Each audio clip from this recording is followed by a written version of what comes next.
and call the August 18th Finance Committee meeting to order. First rule of business is adoption of the agenda. Do I have a motion? Motion. Motion. And second. Motion by Mr. McClendon, second by Mr. Ford. Any discussion? All in favor, say aye. Aye. Motion carries. Our second order of business is approval of minutes from the May 7th Finance Committee meeting. Do I have a motion to approve the minutes? Motion. Motion by Mr. McClendon, second by Mr. Ford. Any discussion? All in favor say aye. Aye. Motion carries. All right, well, we've gathered this morning to give Dr. Wagner a chance to speak. And Dr. Wagner, the floor is yours. Per rules and procedures, you have 20 uninterrupted minutes. Well, I'd like to thank you guys very much. Darren, would you mind? I didn't know what to present, and I went back in the records of the college, and outside of some presentations I did prior to COVID, the records of the college never showed in the last two presidents coming to the county and asking for a budget update, so I didn't kind of know what to do. So I did go back and found that when Dr. Hampton was the president, he used to come and do presentations on the budget, so I kind of used that as my leadway.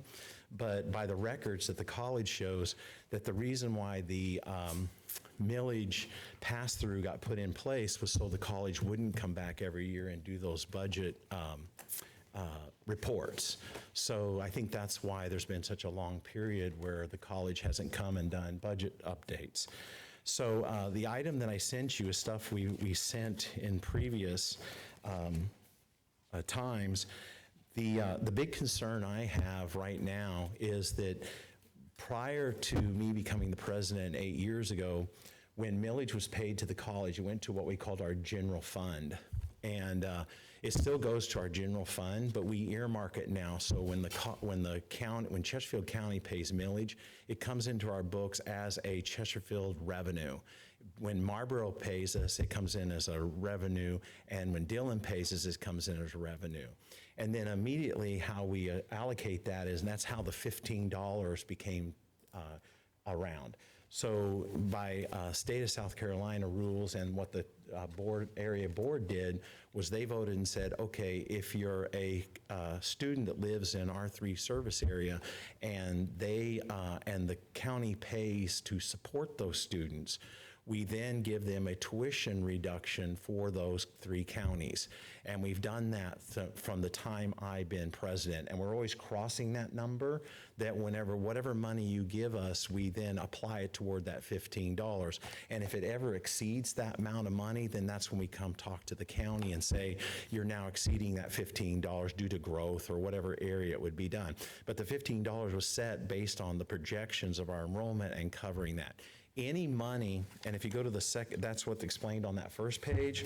On the second page, any money left over from that $15 per student, I mean, indirectly, it still applies to the same pot of money, which it goes directly against the utilities of that county's operations. And so what I presented with you, and I sent this earlier, was that these are the basic operations for the Chesterfield County campuses. And you'll notice there, the report that we sent you back last time, it's a reduced number from this one. And the reason for that is the past reports were what we called running months, which means that if it was May, we went back to May and pulled from May to May. Then when June comes, we pull from June to June. So it's a running change. Our fiscal year actually starts in July 1. So this year, because I've had a lot of turnover in my business office over the last 7 years, my new director, who's been here a year now, has done a lot of work in creating us now on a academic financial accounting of our books, and that took a lot of work behind the scenes to make that work. And so the adjustment where it came down a little bit is now fiscal year. So this numbers will match our audited numbers that will come out in October. So our auditing year goes from July 1 through June 30th. And so we don't do the rolling months anymore. We do the actual financial year of the college. So these numbers will match that audited number that comes out every year in October. So as you can see, $325,000 was the basic utilities of the two campuses. And we can talk a little more about that in the future. But that just covers electric bill, phone bills, internet bills, those basic things to have the door open. Everything else, the maintenance security, is earmarked particularly for that particular campus. So 3Dimension Lawn Care, that's what we pay to mow the yards at both the Pageland campus and the Cheraw campus. And you can go through there and see what we've done there.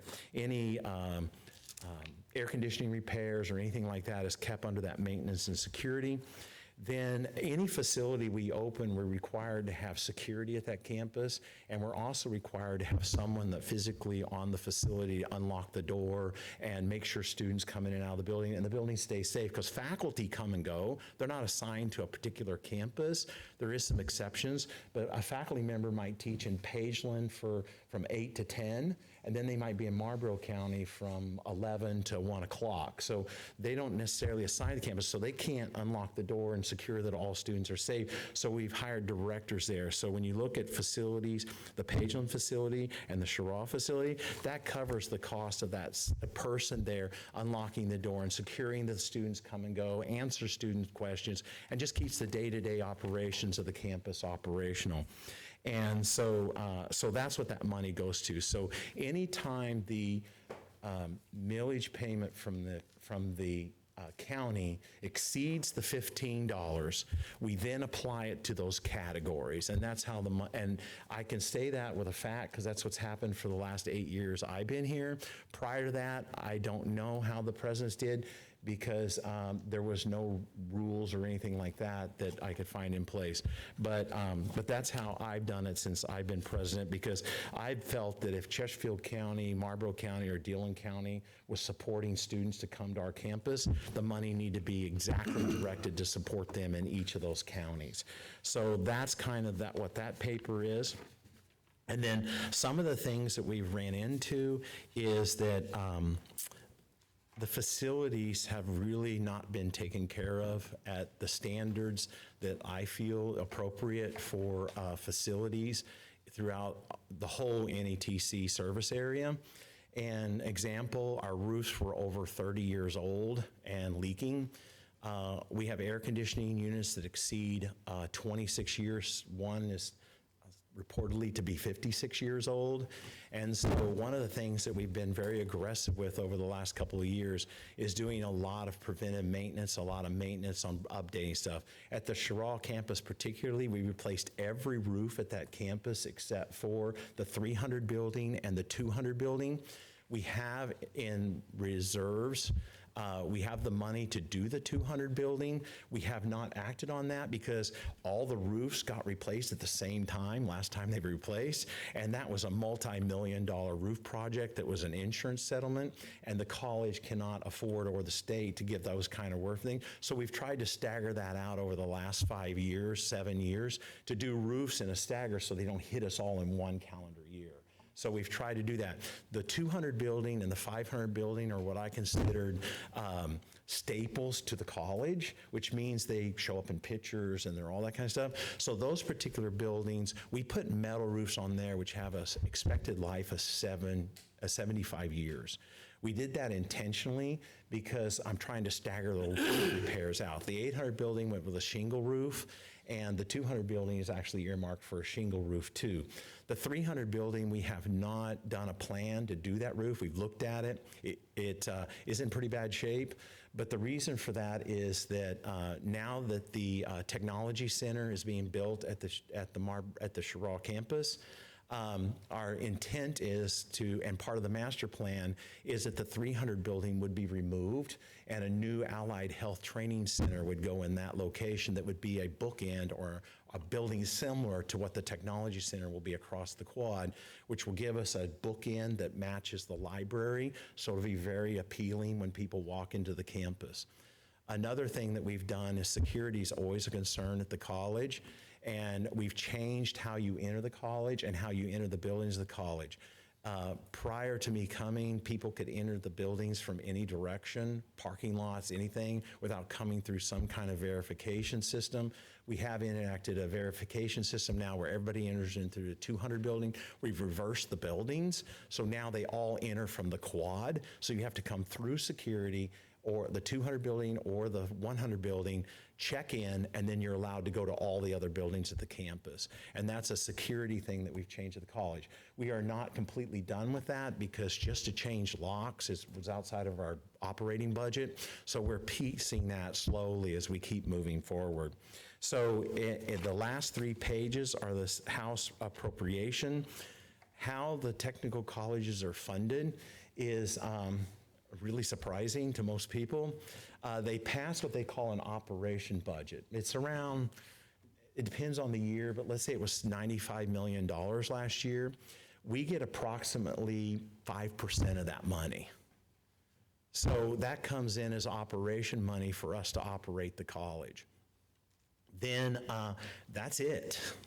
That is our money coming from the state. So it's around, when I first got there, it was about $2 million per year. Now it's about $5 million. I'm giving you estimates. I can get you exact numbers if you would like that. That's how that's our base operating from the state. Then each college submits a maintenance and a capital project, which is a separate line item in the budget. And that particular line item is what we advocate for, we talk to our legislators for, and every year we do different things depending on the needs of the college, maintenance of the college. And so these are the ones that we requested for last year, and I gave them to you for your review. It includes the new MACB campus and the possibility of that being there. And we've got a lot of requests from that community to bring heavy equipment, backhoe, Caterpillar, dump truck operations. We've also been requested to bring that to the Marlboro campus. And so we're looking at that opportunity right now. It was requested by a local industry a couple of weeks ago. But the MACB campus, the whole intent was to serve A.O. Smith, Tally Metals, and this company that's inquiring about the heavy equipment operation.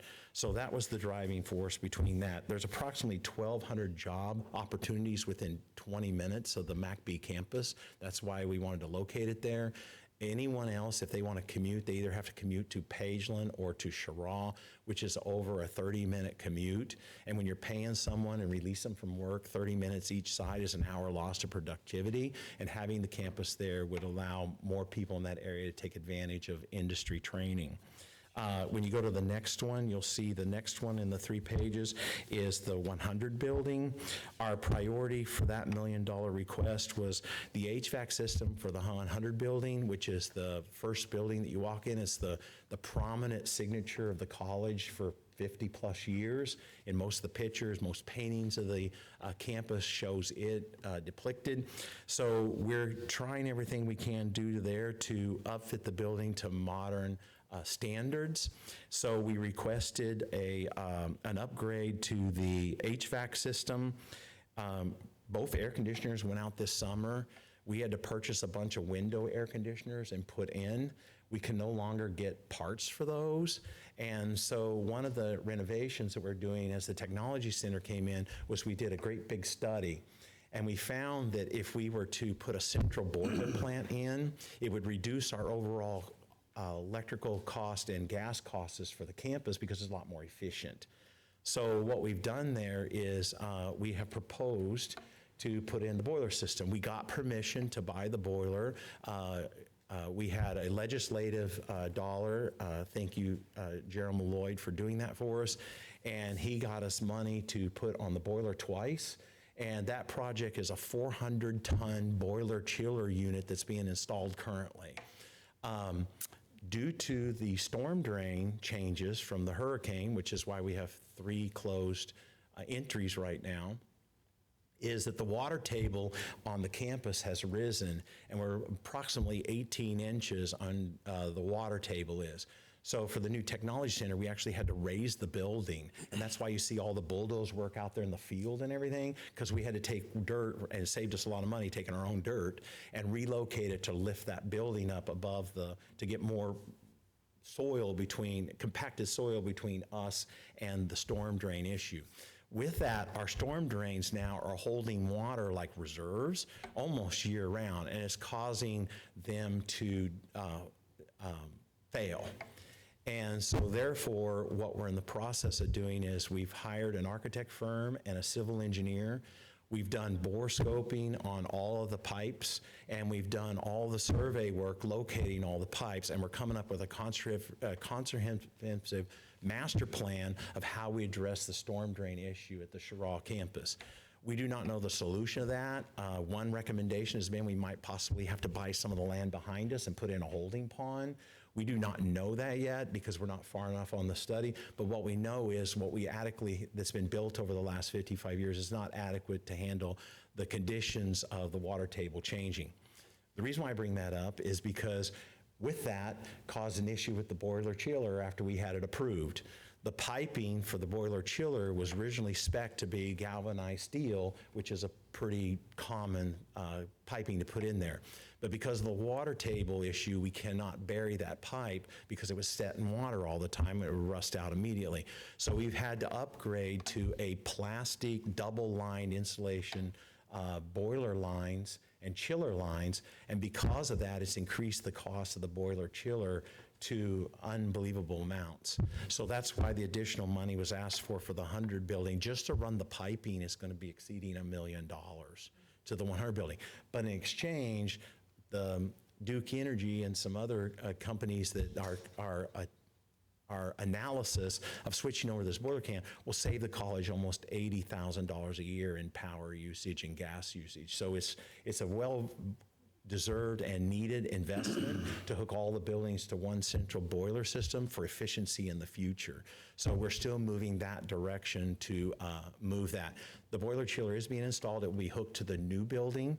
Just the boiler chiller will be operating in the new building, and the 500 building will have the chiller connected because it's 28 years old, and it's our largest building, and it seems to break down every year with a compressor issue, and so therefore we're going to go ahead and replace that. We are taking the boiler lines to the 500 building, but in order to hook the boiler up to the 500 building, we have to do renovations to the mechanical rooms, both on the first floor and the second floor, and we did not have the money in the budget to do that with the extended cost of this more expensive pipe to run there.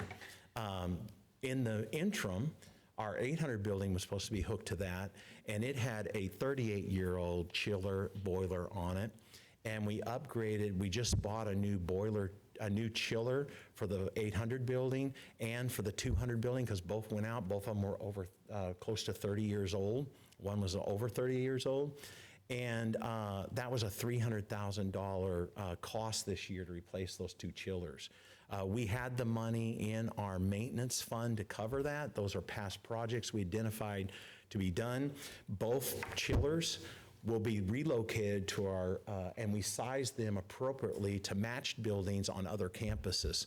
So an example, the 800 building chiller, whenever we do hook it to the boiler system, it's on a skid, and we intentionally made it portable. So that chiller will be relocated to MACB for the building that we want to put it in MACB. So we always try to look forward into the future and say, efficiently, if we have to do this as an interim repair, how can we use that down the road and get the full life out of that chiller? So there's a lot of thought process in how we do maintenance. The last item I was going to point out was the Pageland campus, and we requested $1.2 million there, of which we have had a request from Central High School to expand our welding program there, our machine tool program, and our CNC program there. We currently work with several companies in that area. Two of those companies, actually all three of those companies have expanded, and they have a bigger need for more employees, and we don't have enough equipment there. So part of the request was to buy equipment, and the other part of the request was a perimeter fencing. We can't store anything outside. We actually have an air compressor on the back side of the building that I worry about all the time because I'm afraid that it'll walk away because it's not fenced in, but luckily it's been there for about 7 years and we haven't had any problems with it yet.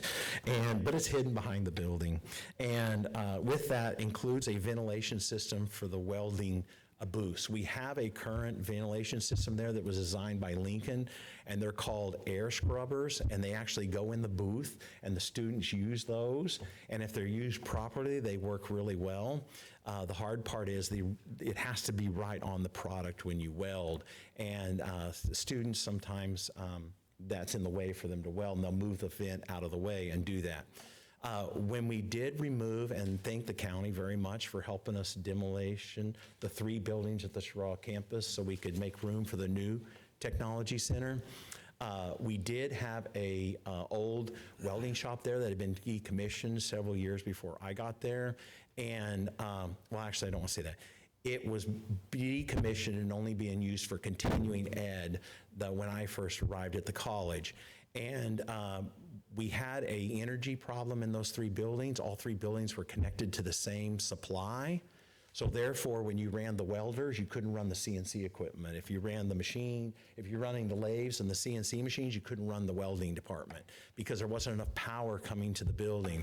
And the cost to upgrade those 3 buildings so we could run the equipment that was in those buildings was more costly than actually replacing the buildings. So the county came in with $200,000, helped us demo those 3 buildings. As part of the demo, we took that ventilation system out of that building. Actually, my son and I went and did it on a Saturday afternoon, and we pulled that, and it has been in Pageland to be installed.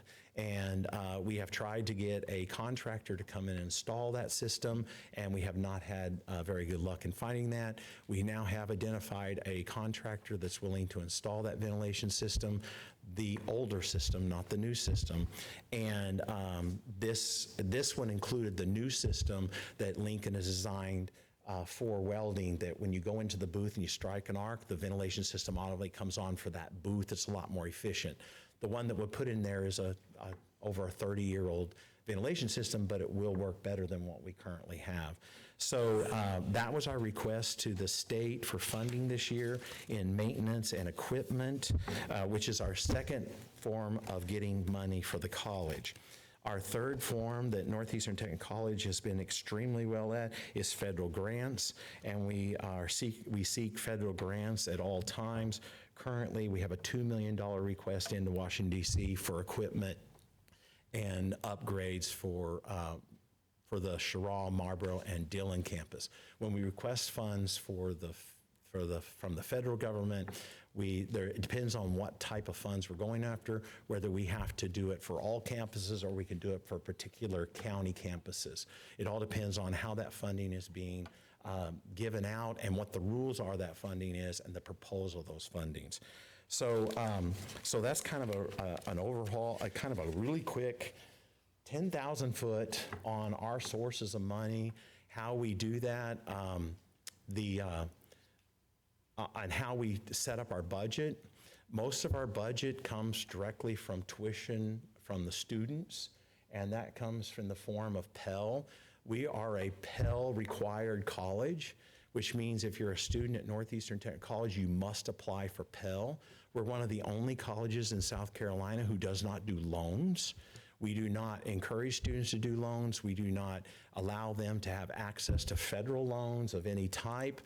We believe that with the county's help with the tuition offset and other funding sources we've been able to find through the years, that we have no reason to put students in debt to go to college at Northeastern Technical College.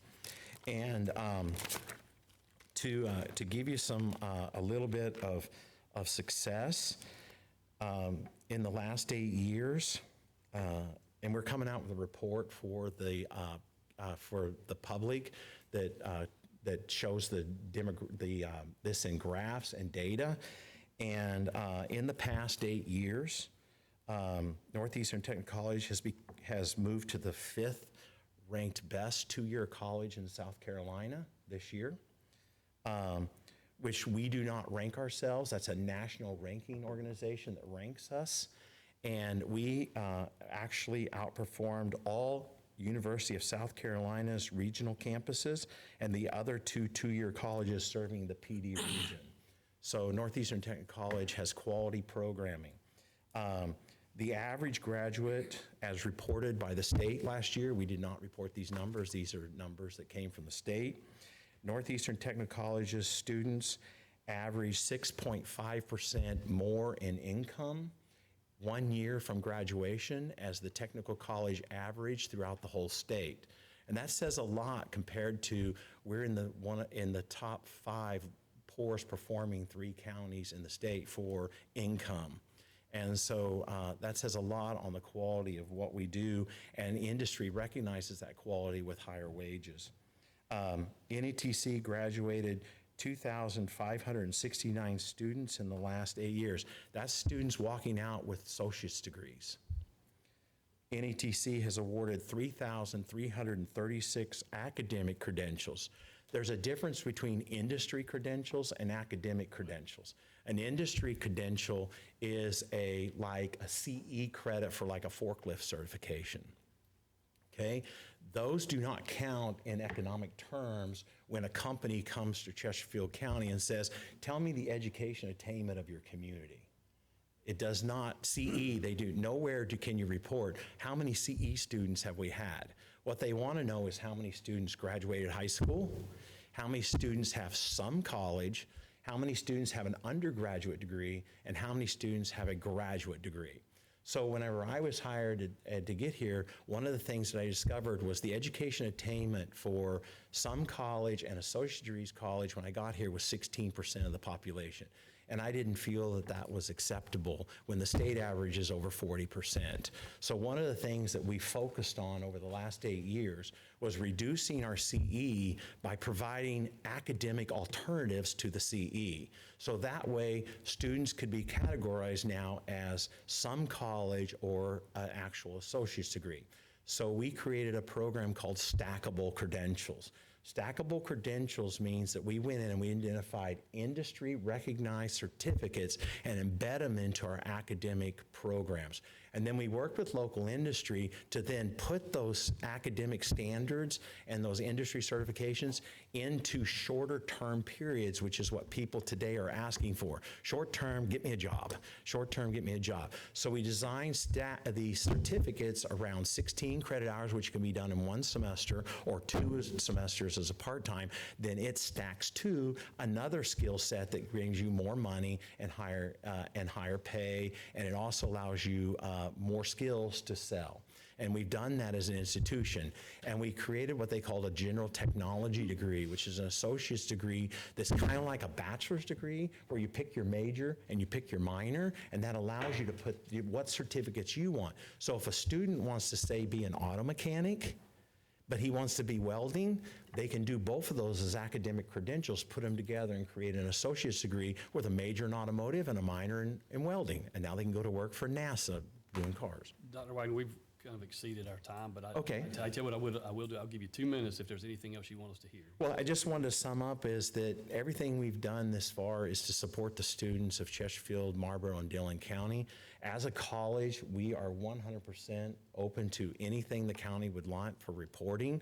We're more than willing to come present anything you guys ask for, any kind of budgetary issues, anything like that. We post our financials as a public posting in October of every year, and they are for the public viewing. We have nothing to hide. We appreciate you coming to speak to us this morning. We'll take everything you've said. Did you guys have any questions? Yeah. Mr. Moore? I noticed on the front page of what you gave us on the tuition fees, this, it contradicts what y'all have on your website. Yes, we had a tuition increase effective July 1st, and that form was what I'd already sent you guys. And so therefore, I sent that form, so you'd be familiar with that. And we have increased our tuition for all students in all 3 of our counties, and that increase was? Yes, it depends on the category of the student. We have multiple categories for students, and it was a technology access fee, which means that ever since COVID and before COVID, we've had to put a lot of external means for students to get a hold of the college through D2L. All courses at Northeastern Technical College has a D2L presence, which means any student can log into our courses and actually take those courses. And the material for their homework assignments, their material for reading materials, we have OER, which means we don't use textbooks anymore. We either use codes or we do that. So students now have all that at their fingertips 24 hours a day, 7 days a week. And that technology fee was, we had ESSER money and other monies that were paying that in the past, and this year we projected that we would run out of money supporting that, so therefore the board voted and increased the tuition in that category. So there is a little bit. Is that just increased tuition in Chesterfield County versus Marlboro? No, Marlboro, we did it on all 3 counties. The increase in Chesterfield County is due to the $15 that we had to take off of the students. So the request is When was that done? Because prior. July 1. No, sir, it was done in May. No.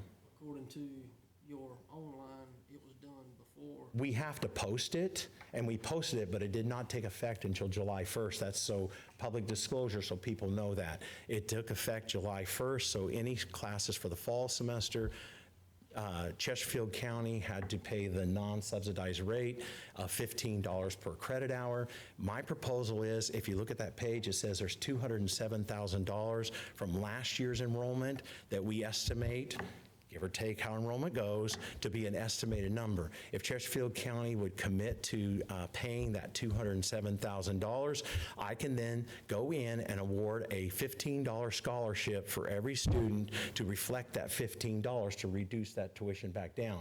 But in order for me to do that, I have to have that commitment. Otherwise, I have to put that in place because I have 2 tuition rates, as that paper says. Out of subsidized and unsubsidized, and that $15 is that subsidized rate. So if the county would say, at the bare minimum, we're going to support up to $207,000 based on last year's enrollment, we can then go in and we'll award a $15 per credit hour award to every student as a scholarship from Chesterfield County to make it work in our books. But we had to go in and make that accounting error, that accounting repair going forward, because we did not know that money was guaranteed to come in or not. So prior to any of our discussions as it relates to how we address the change in y'all's funding, in May, you already knew that you were gonna go up, that you weren't gonna get that money, and that's why you went up? No. No, what happened was when we heard that you were gonna remove the millage, the pass-through millage, we had to go into our rules and read what did that mean to us. That's whenever we went in and found out that we had to increase that tuition by $15. So we went in and made that adjustment and made the public disclosure on that. It did not take effect until July 1st, which affects the fall semester. But what I'm getting at is the acknowledgement of it was prior to any of our discussion. No, we found out in May, is when we found out that you guys were removing that millage thing. And that's when we went in and looked at. Our website was not updated in May. It was not updated. Yeah, we didn't update it until, We got approval from our board to increase June specific 1st. fees, but our tuition was not updated or changed in any manner until after July 1st, and that's what the website reflects. Okay, well, I have documents that show, I'm the one that put That- them on the website, so I know exactly that is not correct, sir. Okay. Not correct. okay, well, And- That paper that you have shows our tuition rates as of when? this morning, What does it say at the top? Tuition rates for what academic period? 25, 26, 25, Starts on, do you know when that starts? July 1st, fiscal year. No, When? that starts as of fall, so that didn't take effect for our students until August 11th was their first day of fall semester. Okay. but I also have from before, is all I'm saying. I'm not here to argue with you, okay? From before was the different academic period. Okay, listen, Those tuition rates aren't in effect during the fiscal period. They're in effect during our academic period, which starts always in August. okay. Well, I'm not gonna argue because you seem to be defensive about it. I'm just trying to, I Well, would just and- like the record to reflect the accurate things. You're saying in May, and that is not correct, because during May, our summer semester was still going on, and it ended when? May, The last of May, our fiscal year starts in July 1, so these numbers will not go into effect until after the current fall. correct, but it was documented on the website no. prior to. July If 1st. you look at the previous academic year, which would have been 24, 25. But would those numbers reflect these same numbers that's on here, or they would be different, correct? They would be They should be. $15 They less. are different. So anyone who took the class during the summer semester still got the 197 base Okay. tuition rate, not the 212. Okay, well, The I'll 212 was in effect as of August 11th. I'll provide you the information that led me to have this discussion, Okay. okay? Just so you can have it. I'm not here to argue with you. Okay. So acknowledgement of the tuition being number 2 highest in the state for technical college. If you would like to, we can go into a hard conversation about how tuition is set around the state. There is what they call hidden fees and tuition. We do not put hidden fees in. There's a category of what counts as tuition and what counts don't, and the state lays out those guidelines. A lot of colleges don't put fees on the counting side, they put them on the non-counting side. We disclose our fees up front in the site. So if you consider all overall cost of the college, we're not the highest in the state. Matter of fact, I think we're the 4th lowest. Last time I checked the number, I think we were the 4th lowest, because there's 2 different categories for fees and tuition.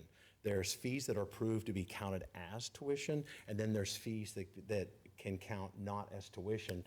Some colleges, like one particular college I can think of off the top of my head, they charge a $30 fee for workforce courses that's not part of their tuition. Every student that takes a workforce course pays an additional $30 for those courses.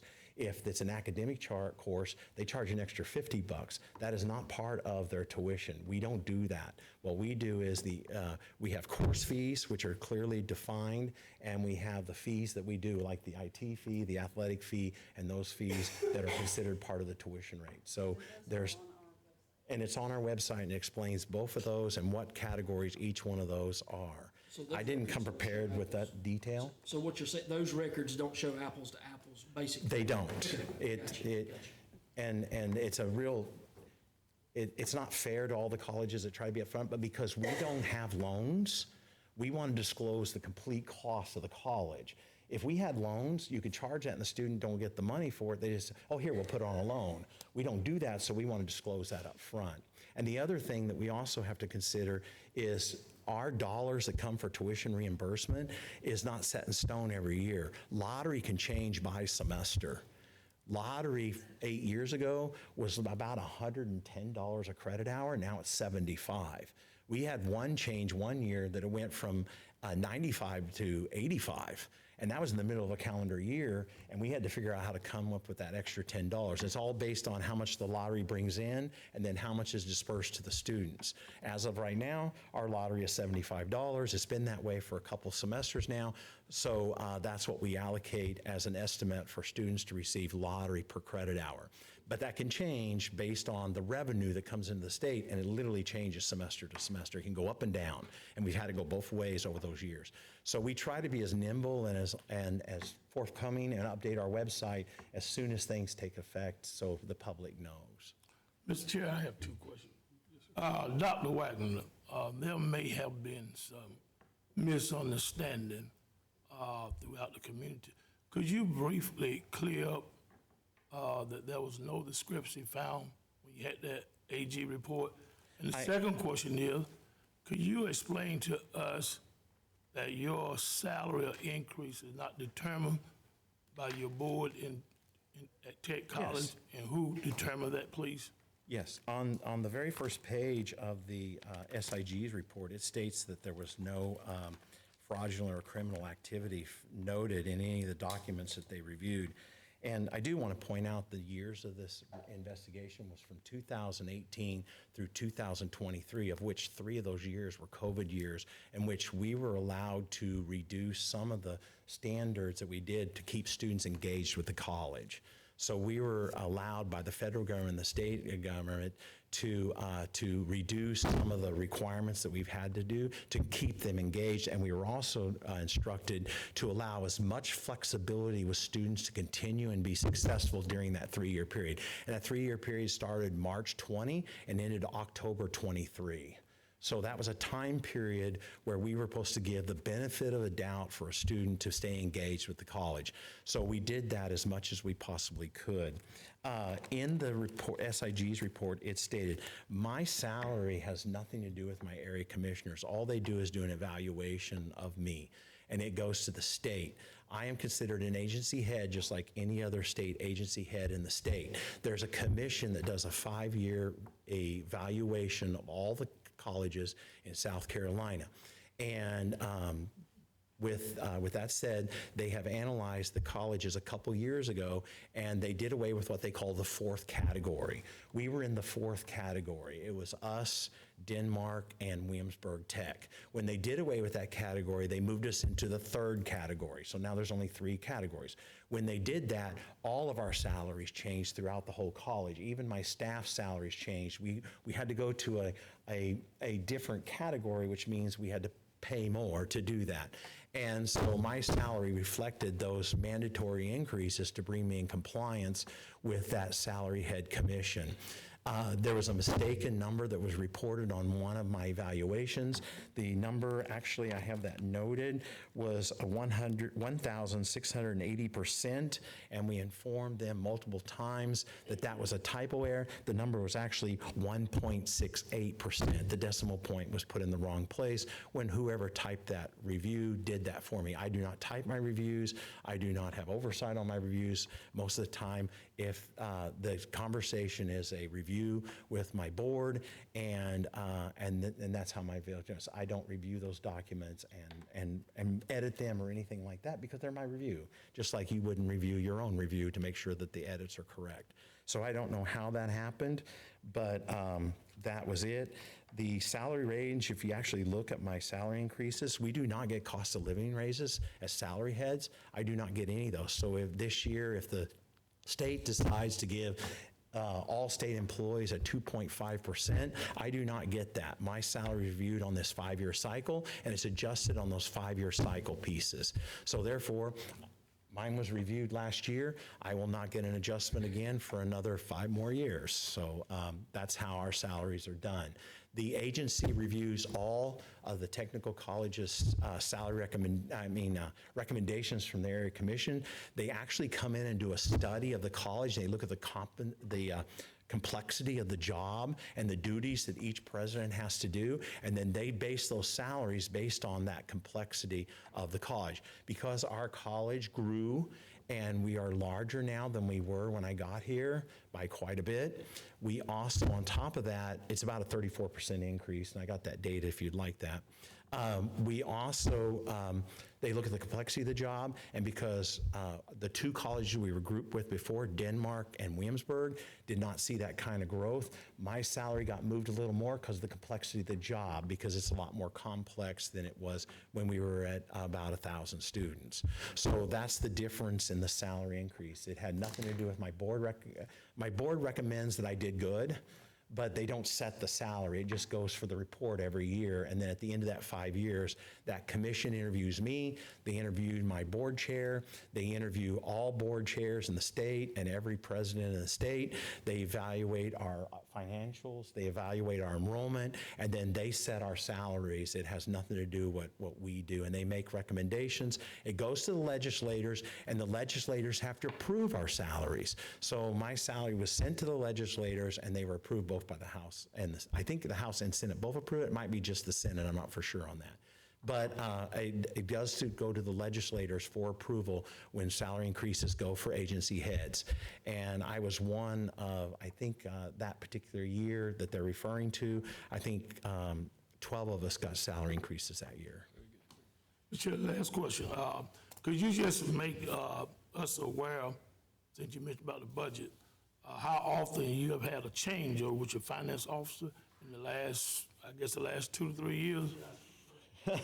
Can Darren speak to that? 'Cause- Yeah, 'cause that's significant because it shows that you're trying to maintain your accuracy of your finance, even though you had those major changeovers.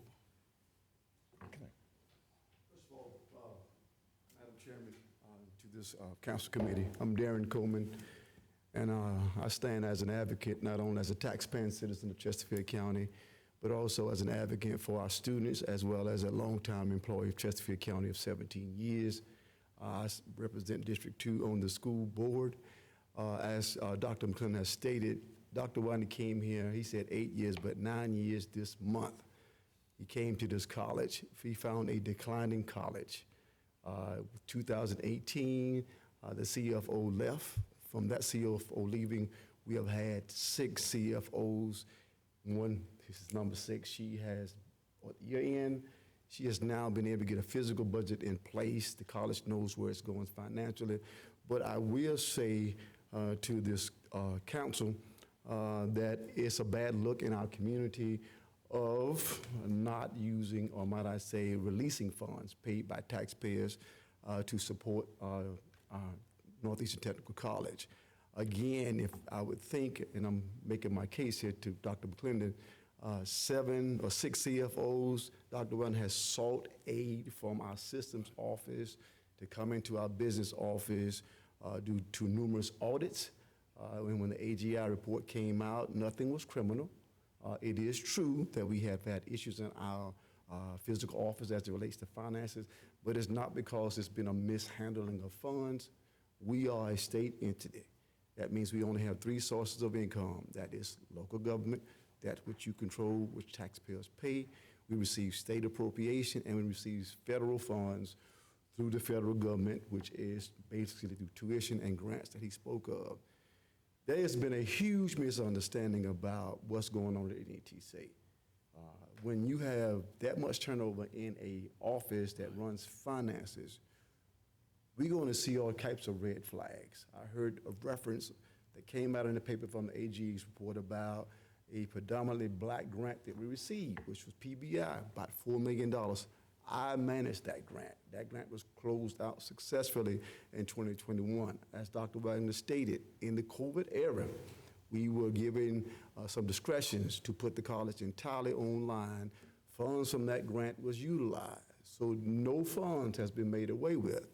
What I'm saying to this council, I ask that we resolve this matter because it is needed. I invite all of you to come down to our campus and see HVAC systems, see buildings, see drainage, outdated furniture. To me, it's a real insult that we're having this conversation.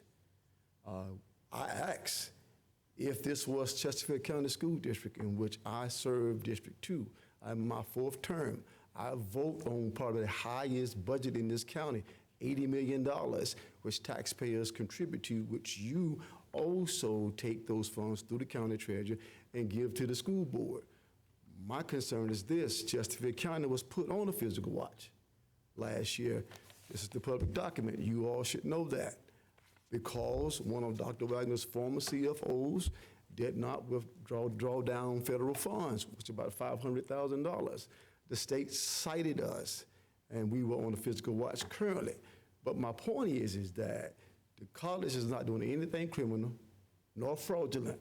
And I ask that this council resolve this matter because the college need the funds to operate not only in Chesterfield County, but what Dr. Wagner has done.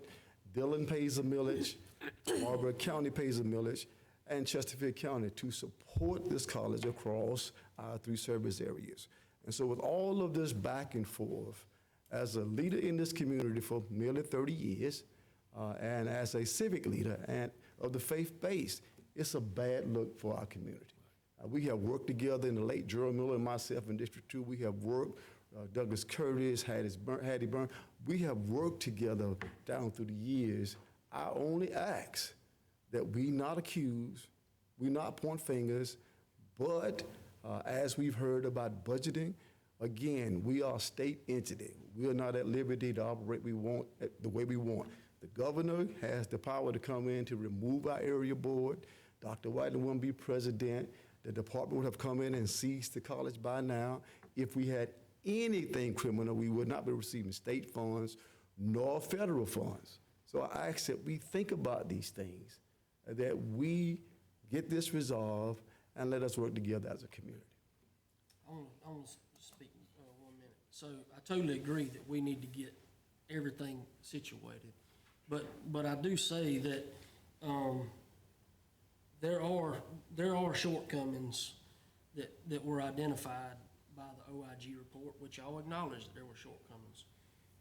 I don't control that, but, you know, keep in mind that we are sending taxpayer dollars to a separate entity to pay for the EMT program. And word was sent back to me that that's not the case. But there is documented emails back and forth with NETC as to why that didn't take place. This is not a long-term thing, but it's just accountability. If there's issues, it's not meant to degrade anyone, it's not meant to harm anyone, but, you know, we hear everything about all these future plans, but, you know, I got confronted by somebody and said, well, I can't believe y'all hadn't fixed that pothole out there in front of the school for them. I said, nobody's asked us to fix a pothole. So at the end of the day, I want people to see it from another perspective, you know, just like you want me to see it from yours. So if we have a pothole, even if it's a temporary fix, even if it's a temporary fix until you can get the drainage system situated, you know, do we need to focus on that, or do we need to focus on new campuses and all that? I don't know the answer to that. But from It's the all different outside- money, and the pothole in front, it cannot safely be repaired. We have talked to, because it's the highway, we have talked to the highway department about that repair. We cannot safely say that we can fix that particular issue without doing the due diligence that we're doing. One of the things that were discovered was the highway drainage is 6 inches lower than our drainage. So that means anytime the highway drainage gets more than 6 inches of water in it, it comes onto our campus. So the backup of the water is causing that issue. That there is no way to go in there and temporarily repair that. And so therefore, matter of fact, one of the options we're looking at is closing that entry totally and moving it farther down and lining it with the street across the street there where the coffee shop is, and bring us in where the digital sign is and put in a whole new drainage system there that would be 36 inches. When they built the campus storm drain system, they built whatever they needed to open that building. They didn't look at the system as a whole. So therefore, we've had to back up. We got 48 inches of drain pipe running into 18-inch pipe. You can't have that. And then with the highway then reverse flowing onto us now, that causes those problems. So if we could have fixed it temporarily, that would already done, because it's a big hassle. And there was no safe way to do that and say, we 100% have confidence cars can drive over it now without another failure in that area. And that particular one is concrete, and as the sealer between the concrete joints deteriorate, water then backflows if it's standing in there, and then that causes the soil to saturate, and then when the water starts to flow, that soil then runs into the drain and creates the sinkhole. So if we could, those two openings are really, really needed, but we just could not open them safely and say we're 100% confident that now they're safe. Because we have the city bus drives over that. That's actually when it collapsed, was when the city bus was passing over that. To answer your question, I did look into all 4 remarks that you made at the last county council. And for the EMT one particularly, I went through the old emails. I actually met with the dean of that area about that, and he used to run our continuing ed at the college. And 3 or 4 years ago, NETC could not offer continuing ed unless we had a company or organization sponsor the continuing ed, which means that it's different now because we have funding that pays for it. But prior, we did not have any money that would pay for continuing ed courses for students to take continuing ed. They either had to pay out of their pocket, or a sponsor had to come in and take on the financial responsibility of offering that particular course. And in order for us to do that on NETC side, and I don't know if it was an oversight on our side or maybe a misunderstanding from the county side, but in order for us to have a sponsor, we have to have an MOU or a contract in place establishing who the sponsor would be and who would not be the sponsor. So at that time, we did not have that. And without a sponsor, then the only option we had was to offer the course through credit bearing. Credit bearing goes back to the same thing we have. EMT can be offered as continuing ed with a sponsor, or it can be offered as a credit bearing course. If it's a credit bearing course, the students' financial aid they receive from the federal government, tuition, the lottery money, the SC Wins money at that time could only be used if it was tuition based. And so therefore, the only avenue we had without a contracted sponsor was to offer it for credit. So I think the misunderstanding was, I think people didn't understand that was, in order for us to give financial aid through even lottery, the student must have a financial aid application on file, and they must be approved. And approval does not mean money. Approval means that you went through the whole system, and your award could be zero, but that's okay as long as you've got an award. Your award can be zero, and your award can be up to $73,000 and some change this year, and then summer you can even have a greater award. So that's how we have to do it. So those students was offered the credit-bearing version because that was the only way we could offer that. Currently, we have a different model now. SC Wins can be used to pay for SE, so for CE. So in the situation right now, if we were to come in and do that, we would have funds through SC Wins to pay for that course. And we wouldn't have to have that sponsor in place because the students now can access that money themselves. The caveat of that, though, is it's limited. You're only allowed to get it for 3 years, up to $5,000 per year. So if you come do EMT with us without a sponsor and you want to use your SCE Wins for CE credit, and let's say that cost is, and I don't know how much it would be, but let's say it's, just throw a number out, $1,500. And you don't take any more classes for a whole year, you've lost now 1 year of SC Wins availability, and you've only accessed 1,500 of the 5,000 that's actually available. So we try to steer students away from using SC Wins money to do any type of CE training, even though we have that money to pay for it, because it can negatively affect them in the long run if they want to continue their educational pathway. So we try to be very clear on that, but sponsors are key. And I hate to cut you off, Dr. Wedever, we have I have exceeded our answers to the time. other four, too. So we all good question-wise? I'm good. I'm not on the committee, but I have a couple of questions. Okay. If I may. So, just a few things, this is a lot. Tell me, who are your sponsors for your state money? Who are your house sponsors for your state money, your state requests? Well, for Chesterfield County, it would be, that since the lines got changed, it is Cody Mitchell is the House representative for the McBee, part of the McBee area.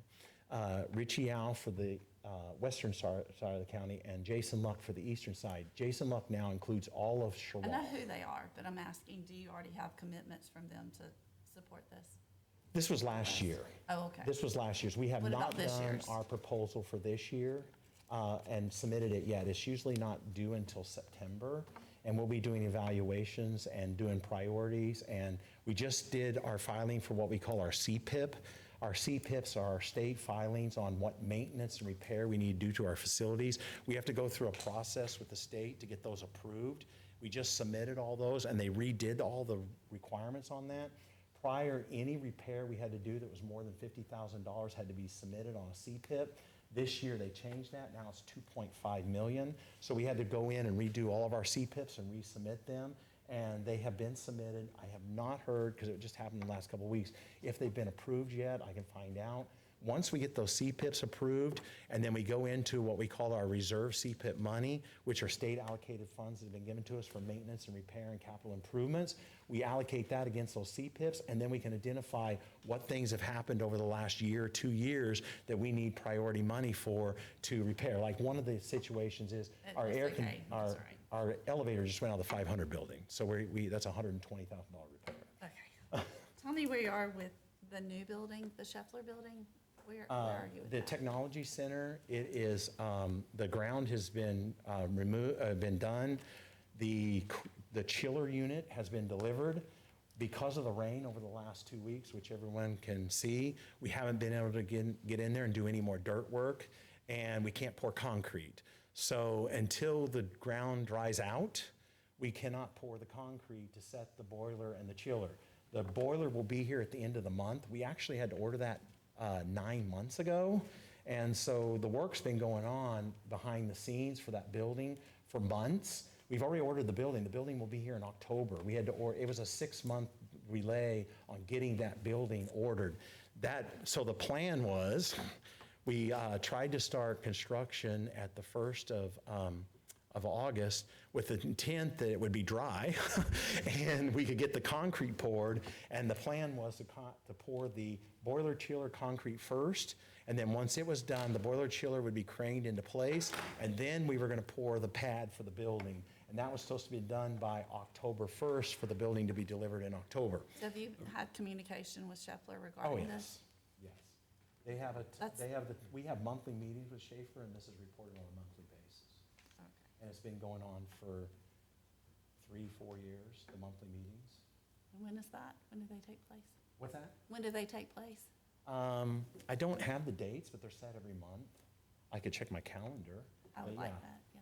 Thank you. They're a monthly meeting, and it's to go over any apprenticeship issues, any student issues. I'm that just really they're more having. interested in like the building and the money. We You know, when you're cover requesting that. from us, I just want to know what's happened with previous requests. All the money, in order for me to build a building, I have to have all the money in place prior to before starting construction. I am not allowed to build a building with the expectation that we're going to get money. Okay. Everything has to be in the bank. So therefore, I cannot build a building until I have money in the bank. So you're saying that for the last 3 or 4 years, y'all have had monthly meetings with Scheffler telling them where the money was at, why it hadn't been built, and everything else? So Yes, we have, with the local apprenticeship people, we have monthly meetings. I can't say they go on every month because I don't attend all of them. But we have monthly meetings discussing with Schaefer everything from In-house, apprenticeship. or do you have those conversations with Scheffler out of house? That's what I'm asking. There are team meetings in which Schaefer sets, and we meet with their local people that's in charge of the apprenticeship program. And there's, I think, one person from Fort Mill that's usually on that phone call. And we discuss everything. Part of the agenda, there's an agenda published on those meetings. One of the agenda items is always the update on the building. And if we have updates, we give those at that time. That has been ongoing. One of the issues with the Schaefer building has been the storm drain issue. We had to go into a separate study to deal with the storm drain issue for that. Dr. Wagner, I think the question here is, are those meetings actually taking place? Yes. I don't think we doubt what the storm drain issues Yes, are. we Is it, we have a full confirmation record today. of those. Can you check and make sure they've actually been taking place? Yes, I know you yes, admittedly we have said a you haven't whole, been to all of them. we have a whole timetable, what's discussed in the meetings. Schaefer actually puts out an agenda and minutes from those meetings. We have those meetings on a constant. Now, we did discover that the corporate does not participate in those meetings. So we have requested with Schaefer that is there a need for a separate meeting, or do they would like a separate system for that? We had a Schaefer representative that used to sit on our board, and when he left, that communication stopped with the upper management, and we did not get an appointee on our board from Schaefer. So I But don't- these meetings take place, they have Scheffler officers. Yes. and Corporate. Northeastern Yes. Tech, yeah. Yes, Local, you yes, we do. have any more questions? That wrap up all the questions? Yes, sir. Thank you so much for your time. We appreciate you coming. We've gone way over, but we want to give you the opportunity to say everything you needed to say. I'm available anytime. We see the request here. This will actually, we will share this information with full council Okay, and see where we proceed from there. okay. Thank And you. it's not too late to get that $15 back on the students' accounts. Understood. All right, thank you. Thank you. Ms. Stanley, we have something else on the agenda here? Okay, this is just pretty much for informational purposes. Our building maintenance has spent over the last course of the 6 months to a year on the old magistrate building. He's been repairing, patching the roof. So I think it's come to the time now that I probably need to bid it out, because that is a very old roof. And he can't get it to stop leaking, and it really was leaking in several places last week. It actually was coming through some of the lights. So, but I just wanted to, since we're having a finance committee meeting, I just wanted to update you all that I'm gonna do a, invitation for bid and take it to full council. We don't need to act on that No, anyway. no It's just action or information anything, purposes this is just for information, I just, since, I just thought it was a good idea, since we were having a finance committee meeting, go ahead and give y'all a heads up what I was gonna do. What building is that? The old magistrate, actually, it's right now, the, voter registration is in there until their building gets complete. Right. So, So we're trying to keep them dry.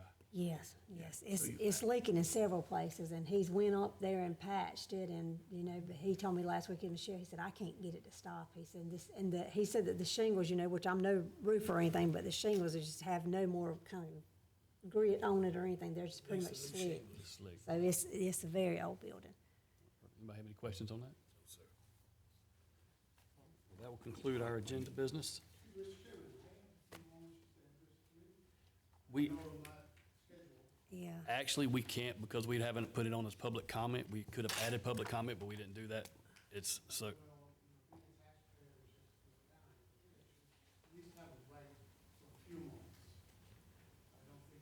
Can we,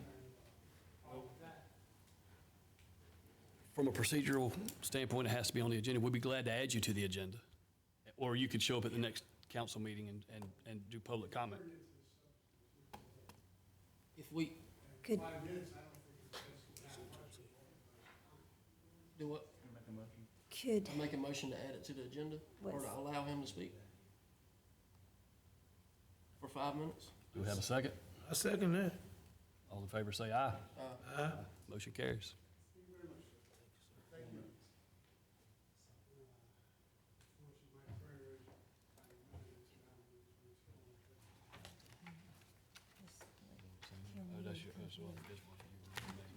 I'll give, y'all kind of share. First of all, my name is Richard Zunt. I'm from the Middendorf area of Chesterfield County.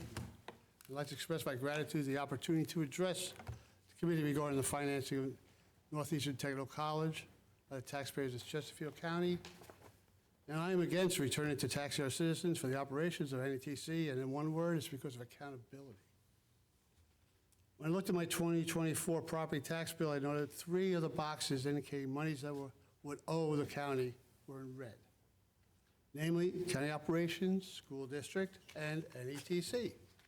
I understand the reason for 2 of those being in red, but not the remaining one. And let me explain this to you. When the citizens of Chesterfield County go to the polls to elect our governing officials, 2 of those categories are the county council and the school board. Each of those representatives, if they're doing their job correctly, should be reporting to us and acting in our best interest, or at least I would hope they are. If for any reason I believe they are not acting within those parameters, I have a way to address it. I can work to have them replaced. If I think the council is not running the county correctly, I can attempt to either run for a position on the council or actively support others who feel the same way I do.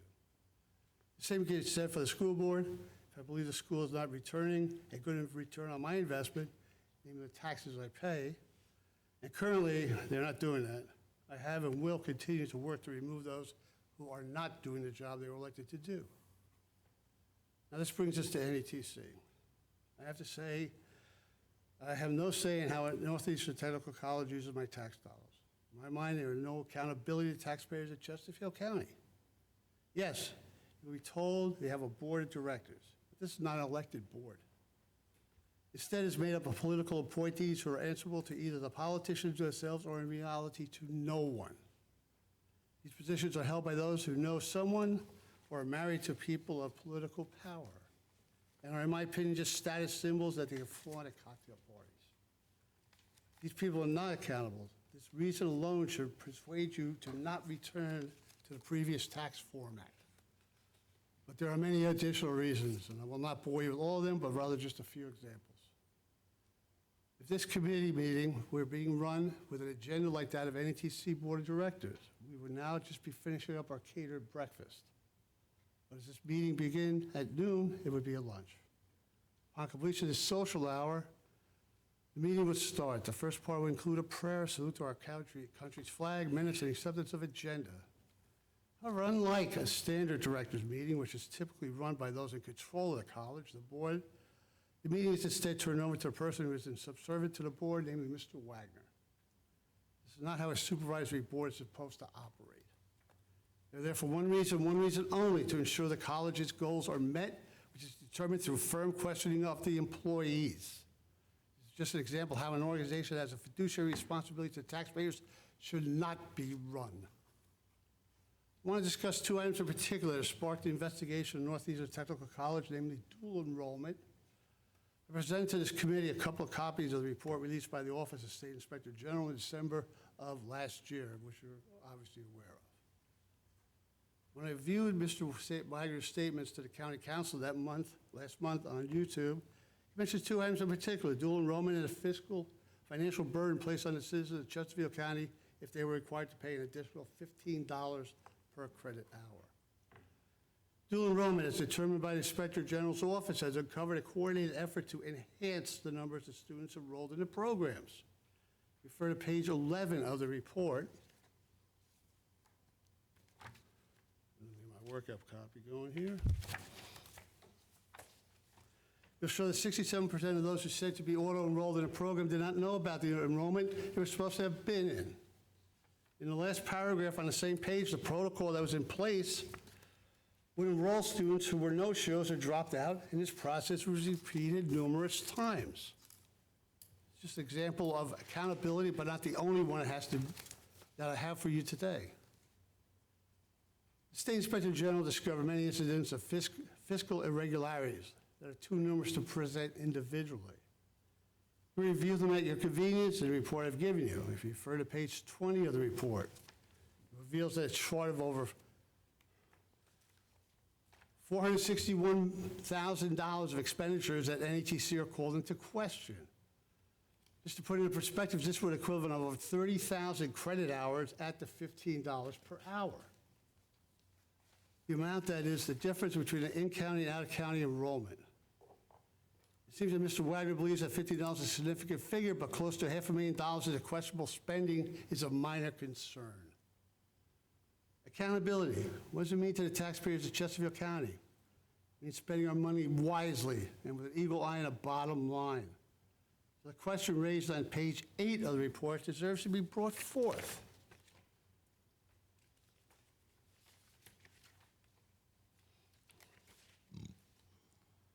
During the period of his hiring in 2016 to 2024, Mr. Wagner received salary increases that were 1.5 times greater than the rate of inflation for this period. These raises were supposed to be performance-based, with one of them being increased enrollment, including dual enrollment. As the report states, dual enrollment spiked to 1,680% during that time, which has to be a hallelujah moment for Mr. Wagner at salary review time. I'm still trying to figure out, though, is whether Mr. Wagner has made any effort to return monies that were granted to him based on fictitious parameters. I believe I've shown numerous reasons that call into question giving NETC and Mr. Wagner a pot full of money with no accountability being demanded.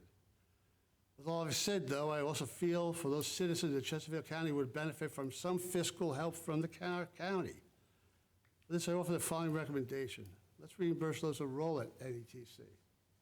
They were to present a course schedule to the county showing the number of credit hours they've taken. $15 per hour or more would be refunded to them. This assures they were not cheated out of an in-county tuition rate, but also guarantees that the money going to our students do not into the dark fiscal abyss that is the present at NECT, Northeastern Technical College. I want to answer any questions if you do have them. But as a taxpayer in Chesterfield County, I believe what the council did originally in denying direct funding of NETC was the appropriate decision. Thank you for your time. And just a point of clarification, we're not saying that we don't want to support NETC. And I heard you say Ms. Burns' name and Mr. Curtis's name, but we all voted that day. It was a unanimous vote to do it a different way. So we're not saying we're not supporting NETC, Mr. Coleman. I just wanted that point of clarification. The other point. And we never did deny the funds. Right. Well, we aren't taking them up the way we usually did, but we're not saying that we're not willing to help. And then I also want the record to reflect, and I know this is a long time ago, but it's my understanding that Dr. Williamson was here every council meeting in 2003 because of funding being cut for tech, and I know he was very much a part of council meetings at that time. Might not be in your minutes, but it would be in our minutes. What I like, I just don't want it to look like other NETC presidents haven't been involved and haven't been, you know, a part of discussion with us. just very briefly, what I like to just add to it, I'm the new kid on the block, so I'm listening. And it seemed to me like Dr. Wagner, every question that has been asked you in sense of what's going on at the college, you've been able to answer them and, you know, stated a case. Have you guys ever been criminally charged with anything that would cause further action to be taken towards the college? There's not even a required follow-up for the SIG's report. We are acting on every recommendation that they did. We have done a lot of changes internally with our record keeping. Matter of fact, we already adjusted our policies and procedures based on the recommendation before the reporting came out. And that, the board voted on those in December, and that was prior to the actual the report coming out. We are doing everything in our due diligence to comply. Our board meetings are conducted according to the state standards. You're more than willing to, you're more than welcome to come to public meetings to help and observe them. And it's the way the board meetings have always been conducted, and I did not change anything there. So tradition rules when it comes to that priority, but they are under the guidance, and we've had the system office attorney give us guidance in those areas to make sure that we follow all procedures properly. And none of us are accusing you of doing anything criminal. I mean, that's not been what we've set up here at all. I think our concerns were some of the ones that Mr. Zunt shared about ghost students and, you know, how things are, it's not criminal. I don't, I think we're good. I think we're good, Dr. Wagner. I think, I want to know about the ghost student. I mean, explain that if you will let him. I mean, you know, what, when you say ghost student, what do that mean? You know, There was no finding of ghost students, if you read the report correctly.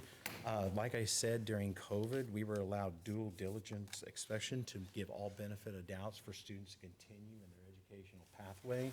And with that, we enacted the same policy that USC does, and USC recommends students enrollment by semester. And then what happens is if the student does not attend the course, they are required to do a syllabus quiz. If they do not do that syllabus quiz by the census date, they are removed from that course. Under COVID then, it enacted a whole process that we have in place that we continue today. There's over, I think, 30 touch points in which we physically reach out to those students, contact them, and find out why they didn't show up for class, if they wanted to postpone their class, or do any of that. If a student does not show up for, say, actually today is the census date for the fall semester. If a student who said they wanted to take class, said that they did and they didn't show up, we've already done phone calls throughout the weekend contacting those students to find out what's going on. If we cannot get a hold of that student, they're immediately removed effective today. Then they go on a list that we have in our enrollment center where they're contacted personally by the enrollment center to find out what happened. It could be that a family member got sick. It could be that a child care wasn't available. It could be that their car broke down. We hear all, there's a plentum of reasons why students don't show up for class. Then what we do is we ask them at that point, would you like to enroll in a future time? And if they say yes, then our next start date is in September. It's the end of September. So then we move forward with enrolling them into the September date. The whole process starts over again. If they don't show up, we do the same process to contact them, make sure that they're attending the class. If they're not attending the class, we remove them, and then they go on the list to be contacted again and verify, do they want to continue their classes. COVID allowed us a little more flexibility in that area, but to take them past that census date, but we still went ahead and removed those students before the end of the semester, and no financial aid or any bill was sent to those students stating that we misbilled them or anything, and that's what the SIG's office reported, that we did not have that because that was not fraudulent. thank you for answering that question. Dr. Wagner, I have one question. Mine's a yes or no question. And please, let's leave it at that. Are students automatically enrolled the following semester if they don't actually do it themselves, yes or no? No. What So, happened? and here's my question why I'm asking you. My daughter took a summer class and was notified of the start date of the 2 classes she was currently enrolled in this semester, and she's already at Clemson for the year. Right. So we actually had to back up. So, I mean, and I only bring that up not for a justification or a reason why it happened, but to bring you aware that that's happening, so you can get control of those things, because that's the things that make this committee a little nervous, right? Things like that happening. And that's not hearsay. That had just happened to me 3 or 4 days ago. So, again, I'm not looking for a dissertation on it, and I don't mean to be rude, but we got to get wrapped up. Real quick, can I answer real quick what happens? Quickly, yes, When you enroll at Northeastern Technical College, in order to receive financial aid, you must declare it a program, which means you have to identify a program of study. Okay, if you take a course, let's say 2-3 courses over the summertime with us, you've identified those courses as a program of study for Northeastern Technical College. If we cannot get a hold of you or anything, we send you a letter, we send you emails, and we send you notifications through D2L stating that these are your courses that you can take when the fall semester comes to keep you on track for your program. Okay, if we do not hear back from that student, if we do not do that, the student is removed from the course. But we try to give the benefit of a doubt for any student that might have overlooked that, some family thing came in and did that. So we do not automatically enroll students. We have what they call the cohort model, which all state agencies in higher ed has a cohort. When you enter into a program, we have a predetermined success program for you to complete the program.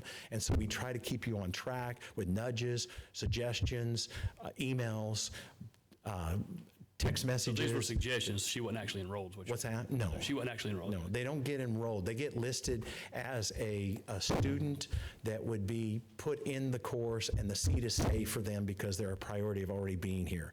If they do not show up for the classes, then that seat is given to another student, or if they call and say, I do not want to come, which is what we recommend, then we move that up to another student that might be on a waiting list to get into that course. All right, thank you very much.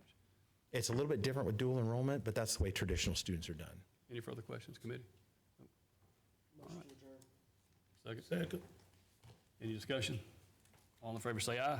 Aye. Motion carries. We are adjourned.